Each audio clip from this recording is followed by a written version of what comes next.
Olá, tudo bem? Hoje a gente vai mergulhar de cabeça num capítulo da Bíblia que, à primeira vista, parece até repetido, sabe? Quase um déjà vu, mas ele guarda lições muito poderosas sobre perseverança e sobre o que é ter fé de verdade. Vamos analisar juntos Gênesis capítulo 26. E para começar, vamos direto ao ponto central que amarra essa história toda. É esta frase aqui. A promessa não depende da genialidade de quem herda, mas sim da fidelidade de Deus. Ou seja, o foco não está na habilidade de Isaac, mas na constância de Deus. Guardar essa ideia vai guiar toda a nossa conversa. Então, para a gente entender bem este capítulo, a gente vai explorar 5 áreas.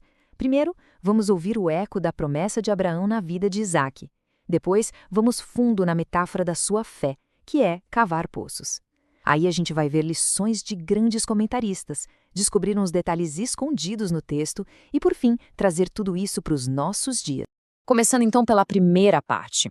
Sabe aquela sensação de, ué, eu já li isso antes? Quando se chega em Gênesis 26? Pois é, ela não é por acaso, é totalmente intencional. A história de Isaac é quase um espelho da jornada de seu pai Abraão. Olha só como os padrões se repetem de um jeito impressionante. Tem fome na terra, tem migração para um lugar hostil, tem o medo que leva a contar aquela meia-verdade sobre a esposa, tem o conflito com os filisteus e, mesmo com tudo isso, uma bênção improvável de Deus. Essa repetição não é um descuido do autor, não. É uma mensagem teológica muito forte. E aí que a gente entra na figura do próprio Isaac. Ele não é um herói de ação que talvez a gente esperasse, sabe? A fé dele aparece de uma forma muito mais sutil e, ao mesmo tempo, teimosa. Diferente do pai dele, Abraão, que era um grande negociador, um líder, Isaac é mais quieto, mais na dele. A principal atividade dele, que a gente vê aqui, é cavar e recavar poços. E isso, gente, é uma imagem brilhante do caráter dele. Porque no contexto da Bíblia, cavar poços não é só um trabalho braçal, é um ato de fé. É um jeito de fincar raízes e insistir na promessa mesmo no meio da hostilidade. É uma forma de resistência paciente. Claro que um capítulo tão rico assim chamou a atenção de alguns dos maiores teólogos da história.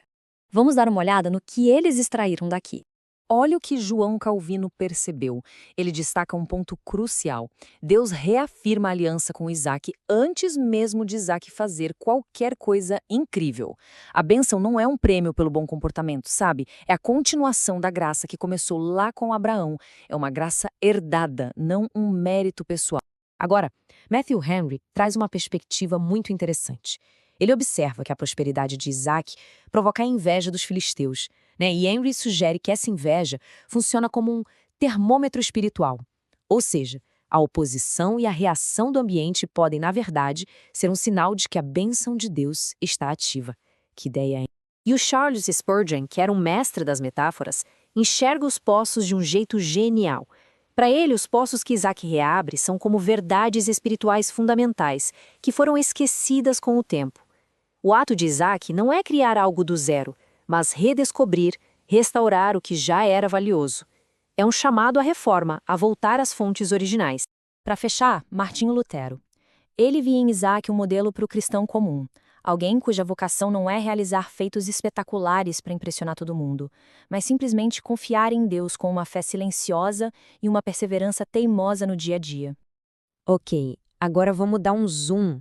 Vamos olhar para alguns detalhes no texto que muitas vezes a gente deixa passar, mas que fazem toda a diferença na história. Existem 3 detalhes aqui que são cruciais. Primeiro, Deus manda Isaac ficar em Gerar, um lugar instável, em vez de descer para o Egito. A lição? Às vezes, a fé exige permanência, não fuga. Segundo, Abimeleque provavelmente é um título real, tipo Faraó, o que já resolve aquela confusão de tempo com a história de Abraão. E terceiro, a parte mais desconfortável. Isaac mente, repetindo o erro do pai. Mas a promessa de Deus continua. Isso mostra que a aliança de Deus é bem mais forte que a nossa fragilidade.